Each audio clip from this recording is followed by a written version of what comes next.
Hi, നമുക്ക് നെല്ലിക്ക കൊണ്ട് ലേഹ്യം തയ്യാറാക്കി എടുക്കുന്നത് എങ്ങനെയാണെന്ന് നോക്കാം. നമ്മൾ നാരങ്ങ വെള്ളം അല്ലെങ്കിൽ ഓറഞ്ച് ജ്യൂസ് കുടിക്കുന്നതിനേക്കാളും ഒക്കെ വൈറ്റമിൻ സി നമുക്ക് നെല്ലിക്ക കഴിച്ചാൽ കിട്ടും. രോഗപ്രതിരോധ ശേഷി വർദ്ധിപ്പിക്കാനും മുടിക്കും കണ്ണിനും സ്കിന്നിനും ഒക്കെ വളരെ നല്ലതാണ് നെല്ലിക്ക കഴിക്കുന്നത്. നെല്ലിക്ക കഴിക്കാൻ കുട്ടികൾക്കൊക്കെ ചെറിയ മടി കാണും. അപ്പോൾ ലേഹ്യം തയ്യാറാക്കിയാൽ കുട്ടികളും വലിയവരും ഒരുപോലെ അത് കഴിച്ചോളും. നമുക്ക് മരുന്ന് പോലെ തന്നെ ഇത് കഴിക്കാം. വളരെ എളുപ്പമാണ് തയ്യാറാക്കി എടുക്കാൻ വേണ്ടിയിട്ട്. അധികം ചേരുവകളും വേണ്ട. അപ്പോൾ നമുക്ക് റെസിപ്പി എങ്ങനെയാണെന്ന് നോക്കാം.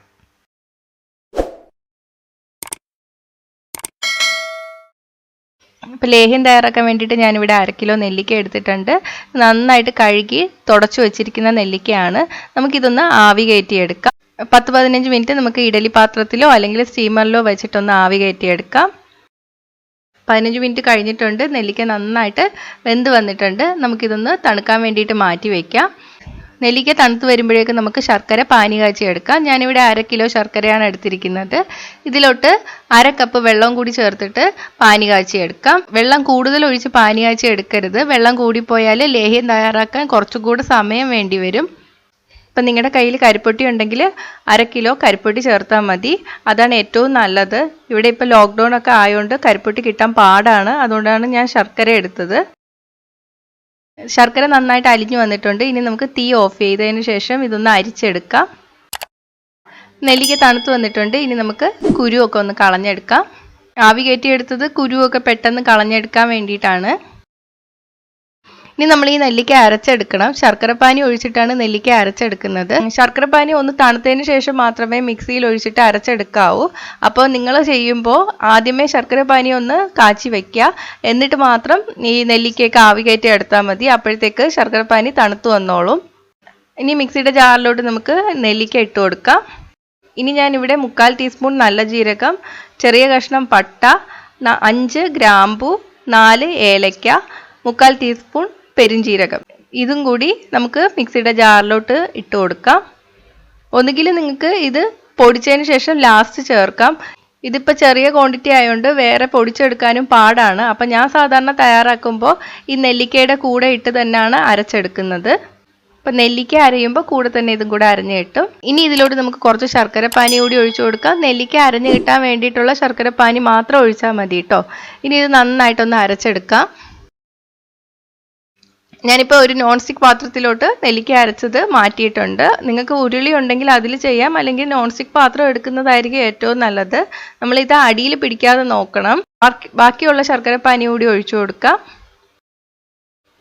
ഒന്ന് മിക്സ് ചെയ്ത് കൊടുക്കാം.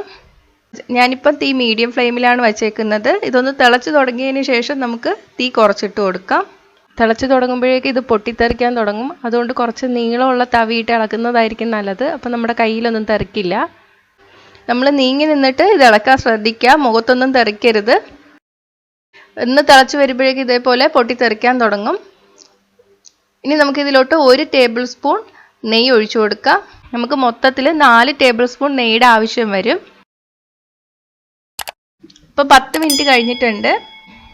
1 ടേബിൾ സ്പൂൺ നെയ്യ് കൂടി ചേർത്ത് കൊടുക്കാം. ഓരോ 10 മിനിറ്റ് കഴിയുമ്പോഴും ഓരോ ടേബിൾ സ്പൂൺ നെയ്യ് വെച്ചിട്ട് 4 ടേബിൾ സ്പൂൺ നെയ്യ് നമ്മൾ ചേർത്ത് കൊടുക്കണം. അപ്പോൾ അടുത്ത 10 മിനിറ്റ് കഴിഞ്ഞിട്ടുണ്ട്. 1 ടേബിൾ സ്പൂൺ നെയ്യ് കൂടി ചേർത്ത് കൊടുക്കാം. ഇതിൻ്റെ പാകം നോക്കുന്നത് തവി കൊണ്ട് ഇങ്ങനെ നീക്കി നോക്കുക. അപ്പോൾ ഈ 2 സൈഡിൽ നിന്ന് പെട്ടെന്ന് ഇങ്ങനെ നീങ്ങി വരുന്നത് കണ്ടോ, അത് വെള്ളം ഉള്ളതുകൊണ്ടാണ്. അപ്പോൾ അങ്ങനെ വരാതിരിക്കുന്നത് വരെ നമ്മളിത് കുക്ക് ചെയ്തെടുക്കണം.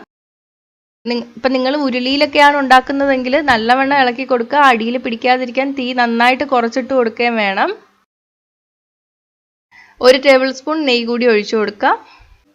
ഇപ്പം 3 ടേബിൾ സ്പൂൺ നെയ്യായി. അതിപ്പോൾ ലാസ്റ്റ് 1 ടേബിൾ സ്പൂൺ നെയ്യ് കൂടി ഞാൻ ഒഴിച്ചിട്ടുണ്ട്. 1/4 ടീസ്പൂൺ ചുക്കുപൊടി കൂടി ചേർത്ത് കൊടുക്കാം. എരിവ് കൂടുതൽ ഇഷ്ടമുള്ളവർക്ക് 1/2 മുതൽ 1/4 ടീസ്പൂൺ വരെ ചേർക്കാം കേട്ടോ. കുട്ടികൾക്കും കൂടി കഴിക്കാനാണെങ്കിൽ 1/4 ടീസ്പൂൺ ചേർത്താൽ മതി. എരിവ് കൂടിയാൽ അവർ കഴിക്കില്ല. അപ്പോൾ ഇത് റെഡി ആയിട്ടുണ്ട്. ഞാനിപ്പം നീക്കി കാണിച്ചു തരാം. കണ്ടോ, ഇത് അവിടെ തന്നെ ഇരിക്കുന്നത്. അപ്പോൾ ഇത് റെഡി ആയിട്ടുണ്ട്. നമുക്ക് തണുക്കാൻ വേണ്ടിയിട്ട് വെക്കാം. തണുത്തതിന് ശേഷം ഏതെങ്കിലും വെള്ളമില്ലാത്ത എയർ ടൈറ്റ് ആയിട്ടുള്ള വെള്ളമില്ലാത്ത കുപ്പിയിലോട്ട് മാറ്റാം. അപ്പം ഞാനിത് കുപ്പിയിലോട്ട് മാറ്റിയിട്ടുണ്ട്. കണ്ടോ, നല്ല കറുത്ത കളറായിട്ടുണ്ട്. നല്ല ടേസ്റ്റുമാണ്. വെള്ളമില്ലാത്ത എയർ ടൈറ്റ് പാത്രമാണെങ്കിൽ ഒരാഴ്ച വരെ വെളിയിലിരിക്കും കേട്ടോ. അതിനുശേഷം നിങ്ങൾ ഫ്രിഡ്ജിൽ വെച്ചിട്ട് സൂക്ഷിക്കുക. കുട്ടികൾക്കാണെങ്കിൽ 1/2 ടീസ്പൂൺ വെച്ചിട്ട്, മുതിർന്നവർക്കാണെങ്കിൽ 1 ടീസ്പൂൺ വെച്ചിട്ട് രാവിലെയും വൈകിട്ടും ഇത് നമുക്ക് കഴിക്കാം. കഴിച്ചതിന് ശേഷം പാലോ ചൂടുവെള്ളമോ കുടിച്ചാൽ മതി. ഈ സമയത്ത് കഴിക്കാൻ പറ്റിയ ഒരു ലേഹ്യമാണിത്. ഉണ്ടാക്കിയെടുക്കാൻ എളുപ്പമാണ്. ട്രൈ ചെയ്ത് നോക്കുക. ട്രൈ ചെയ്ത് നോക്കിയിട്ട് നിങ്ങളുടെ അഭിപ്രായം കമൻറ്റ് ചെയ്യുക. ഇഷ്ടമായെങ്കിൽ ലൈക്കും ഷെയറും ചെയ്യുക. ഇഷ്ടപ്പെട്ടില്ലെങ്കിൽ ഡിസ്ലൈക്കും ചെയ്യുക. കൂടുതൽ റെസിപ്പികൾക്കായിട്ട് ചാനൽ ഇതുവരെ സബ്സ്ക്രൈബ് ചെയ്തിട്ടില്ലെങ്കിൽ സബ്സ്ക്രൈബ് ചെയ്യാൻ മറക്കല്ലേ. അപ്പോൾ അടുത്ത നല്ലൊരു റെസിപ്പി ആയിട്ട് കാണാം. ബൈ.